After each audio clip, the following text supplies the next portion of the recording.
The first thing I remembered was the sound, soft, crackling like someone shaking a bag of glowing popcorn beside my ear. Then came the smell, a strange blend of mint, warm metal, and something suspiciously like burned fruit. I opened my eyes to a sky that couldn't make up its mind about color, swirling between lavender and teal as if arguing with itself. I tried sitting up and immediately regretted it. My memory felt like an empty drawer someone had slammed shut, and my body felt like that drawer after being kicked for good measure. I groaned, rolled onto my back, and wondered what I had done to deserve waking up in a place that looked like a dreamy screensaver with a personal grudge. That was when something poked my cheek, gently at first, then with increasing enthusiasm, as if testing whether humans came with a snooze function. I blinked and found myself face to face with a girl crouched beside me, her long ears twitching like tiny radar dishes. Her eyes were huge and golden, reflecting me upside down like she was trying to decide whether I was edible, dangerous, or a very disappointing souvenir. She said something musical and quick, tilting her head. I stared at her. She poked me again. "I'm awake," I muttered, raising a hand in surrender. She gasped and jumped back, surprised that I had functional speech. Then she leaned in again, fearless, sniffing me like I was an interesting mushroom. I tried shifting away, but my limbs weren't taking orders yet, so my escape looked more like a confused wiggle. She laughed, a soft, chirping sound, clearly delighted by my lack of dignity. When she reached out to help me sit up, I didn't argue. Mostly because I was too dizzy to argue, but also because she seemed very determined, the way someone might be when handling a newly discovered animal that looks mostly harmless but might explode.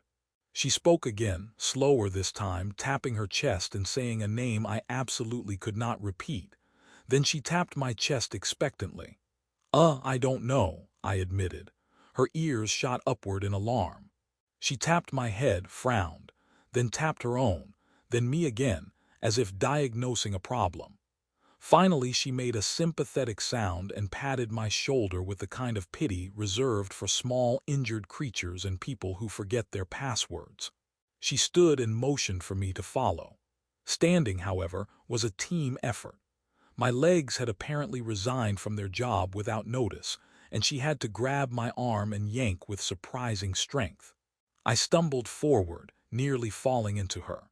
She chirped again, amused, and steadied me by holding onto the back of my shirt like I was a wobbly toddler learning to walk. The landscape around us looked like nature had been given a creative mode toolset and no supervision. Trees shaped like spiraling glass columns hummed softly, glowing from the inside.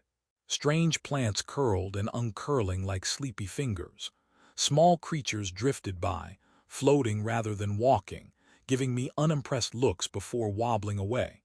I tried not to stare too long at anything, just in case eye contact was considered a declaration of battle here. The girl guided me to a massive tree hollowed like a shimmering cave. Its walls pulsed with faint light that warmed the air. She pointed at a patch of moss-like material and nudged me toward it. I sat grateful for anything that wasn't the ground. She rummaged through a pouch at her side and pulled out something that looked like a glowing fruit with tiny legs. It wriggled. I panicked. "Nope," I said, waving both hands. She raised a brow, bit into it herself to demonstrate, then held it toward me again.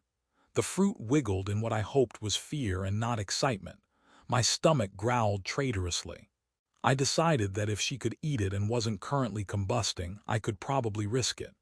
I took a small bite.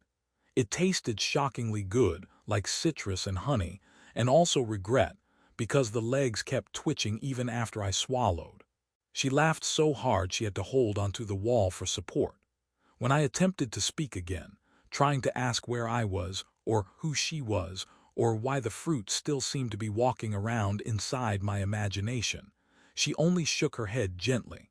She pointed at herself, at me, then at the world outside, sketching a vague gesture that somehow meant, "You stay, I help."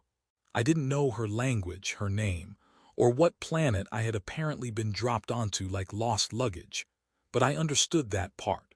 She wanted to help. And right now, help from a long-eared alien girl who fed me questionable snacks was more than I could have hoped for. As exhaustion pulled at me, she sat nearby, ears relaxed, humming quietly while the tree's soft light flickered around us. I lay back on the moss, staring at the swirling sky outside the hollow. I didn't know who I was or how I got here, but I knew one thing for certain. I had absolutely no control over any of this. And for the moment, strangely, that was enough. Morning arrived with a soft thrum, as if the entire forest had decided to vibrate in harmony just to make sure I didn't oversleep. My long-eared companion appeared beside me holding what looked like a bundle of shimmering leaves, proudly presenting them like breakfast. I prayed they didn't have legs this time. She placed one in my hand, watching closely. I sniffed it. It didn't move. Good start. I took a bite. Sweet, crisp, and without any unexpected wriggling. Breakfast was already going better than yesterday. She clapped once in triumph, as if I just mastered a crucial survival skill rather than eaten a snack. When I stood, she immediately grabbed my wrist and pulled me outside with the enthusiasm of someone eager to show off her entire planet. The world unfolded around us in colors that seemed to hum against my skin. Every step stirred specks of floating light from the ground, drifting upward like lazy fireflies. I tried my best not to breathe them in after an accidental inhale resulted in me coughing out what appeared to be a tiny hologram of a fish. She found that hilarious and proceeded to imitate my coughing, adding dramatic flailing I was fairly certain I hadn't done. She led me along a narrow ridge overlooking a valley filled with what looked like liquid clouds. They moved in slow waves, glowing faintly. A creature floated up from the mist, shaped like a manta ray made of light. It hovered near us, rippling gently. I stepped back. She stepped forward and scratched it behind what I assumed was an ear, though it didn't actually have one. The creature purred, or made a noise very close to purring, then drifted off. She gestured for me to try. I declined politely. She rolled her eyes in a way that transcended language. We walked for a long time, her pace relaxed, her ears twitching constantly as if scanning the environment. Occasionally she'd stop to poke at some odd plant or glowing rock, usually triggering a harmless but dramatic reaction. Tiny explosions of color, musical tones, or once, a puff of green smoke that left her hair standing in all directions. She sneezed, looking ridiculous. I laughed. She gave me a playful shove that nearly sent me tumbling off the ridge. Around midday we reached structures, ruins ancient and half-buried. Metallic arches twisted into spirals, etched with symbols. When I brushed my fingers against one, the metal lit up beneath my touch, lines of light racing along its surface. She jumped back, startled. I jumped too, mostly because she did. But the arch didn't explode or melt me into goo, so that was reassuring. She circled me slowly, muttering in her melodic language, tapping her chin. Then she poked my chest again. It was becoming a theme. I held up my hands. I don't know what that was. I'm still figuring out my own legs. She squinted, unconvinced. Then she grabbed my wrist and dragged me deeper into the ruins. Inside, fragments of old murals showed figures that looked almost human standing beside creatures like her people. She pointed at one figure, a tall human with a glowing device in hand, then at me. I shook my head firmly. Nope. Definitely not me. She lifted one brow, the universal expression for please stop lying, you are terrible at it. We found what looked like an ancient console half embedded in stone. She pushed a button. Nothing happened. She pushed 3 more, still nothing. Then she stepped aside and nodded at me. I sighed and placed my hand on it. Immediately it lit up, humming, projecting a faint blue interface into the air. A symbol flashed, a spiral I somehow recognized even though I had no memory of learning it. I stepped back instinctively. She grabbed my arm to steady me, ears perked in excitement rather than fear. The interface flickered, displaying incomplete diagrams and fragments of recorded speech I couldn't understand. She watched, entranced, her hand resting lightly on my sleeve as though afraid I'd vanish if she let go. I wished I understood any of this. Why the machines responded to me. Why she wasn't more concerned about following a stranger around ancient ruins that might have been booby-trapped. A sudden metallic groan echoed through the chamber. Dust drifted from the ceiling. She stiffened. I stiffened. We exchanged the universal look shared by all species when a structure makes a noise that implies imminent collapse. She grabbed my hand and sprinted for the exit. I followed, considerably less graceful. Something hissed behind us. I didn't look back. I've seen enough movies to know that looking back is when you trip. She practically shoved me through the doorway, and we tumbled out onto the mossy ground just as a section of the ceiling gave a dramatic sigh and settled inward. We lay there a moment, gasping. Then she started laughing, not delicate laughter this time, but wheezing, full-body laughter. I couldn't help joining in, even though I wasn't entirely sure we hadn't just escaped certain doom. When the echoes faded, she sat up and pointed at my chest again, then at the ruins, then at her own head, forming a circle with her hands. I interpreted that as, "You're connected to all this." I shook my head but felt the weight of the truth anyway. She reached over, took my hand, and squeezed it reassuringly. Then she tugged me to my feet and gestured toward the horizon, where strange towers rose like jagged teeth of the world. Whatever awaited us out there, she seemed ready. I wasn't sure I was, but as long as she kept pulling me forward, I had a feeling I'd manage to keep up. The towers rose higher than anything we had seen before, jagged spires humming with a low vibration that made my bones feel like tuning forks. My long-eared companion led the way across a field of shifting tiles that rearranged themselves with every step, creating new patterns as if politely clearing a path for us, or trying to confuse us into walking in circles. I wasn't entirely sure which. She seemed unfazed, while I tried not to fall face first into a tile that decided to slide away just as I stepped on it. She noticed my flailing and laughed, ears flicking in pure amusement, then grabbed my sleeve so I didn't vanish into some technological trapdoor. At the base of the tallest tower, she stopped and looked at me with a seriousness she rarely wore.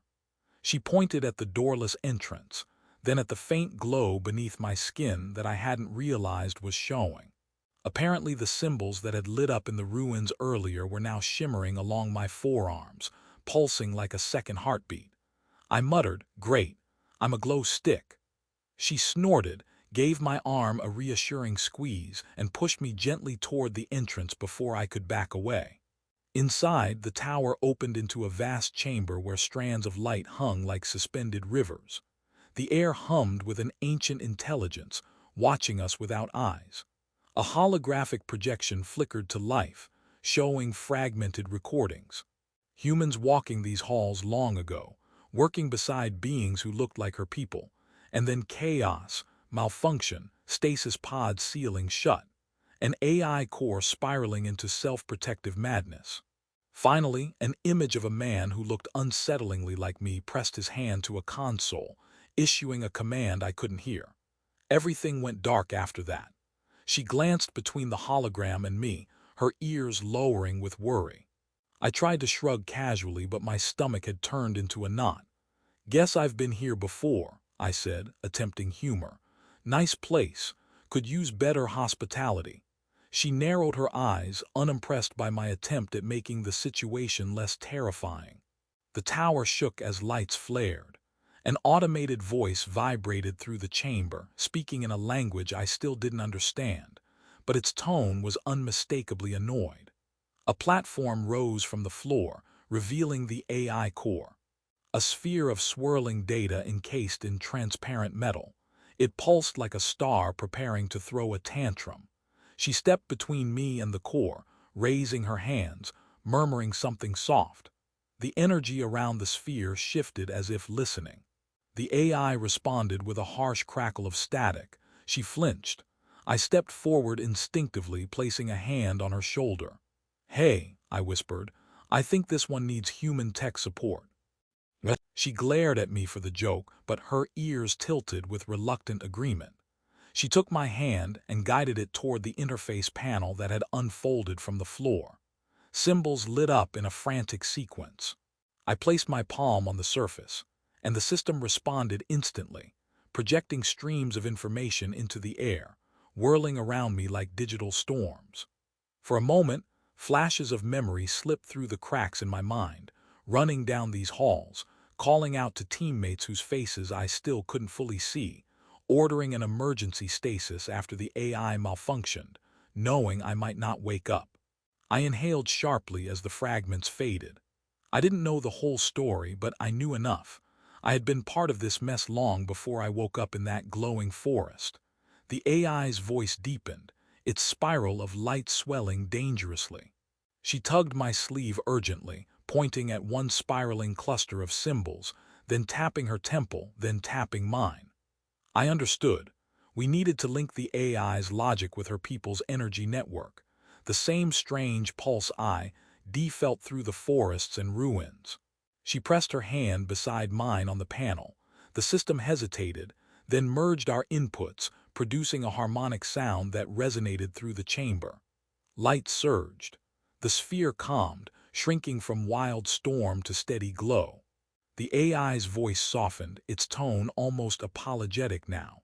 It displayed a final image. The planet stabilized, the threat neutralized, the long vigil of her people understood and honored. Then the chamber dimmed gently as the core settled into dormant peace. She exhaled shakily and leaned against me, ears drooping not from fear but relief. I wrapped an arm around her without thinking, surprised by how natural it felt. We had survived collapsing ruins, glowing animals, malfunctioning ancient tech, and whatever breakfast was supposed to be. This, saving a planet through sheer improvisation, felt like the inevitable next step. Outside the tower, the world's colors seemed calmer, the sky smoother, the air less tense. She pointed toward the horizon where her village likely waited, but then pointed back at me with a questioning tilt of her head. Her meaning was clear. What now? I looked at my hands, still marked faintly by glowing symbols. I thought of the memories that might never fully return, of the life I had lost without ever understanding it. Then I looked at her, this strange, curious girl who had dragged me out of confusion, fed me questionable food, laughed at my clumsiness, and stood beside me against forces older than either of us. I think, I said softly, I'd rather build something new than chase something old. Her smile grew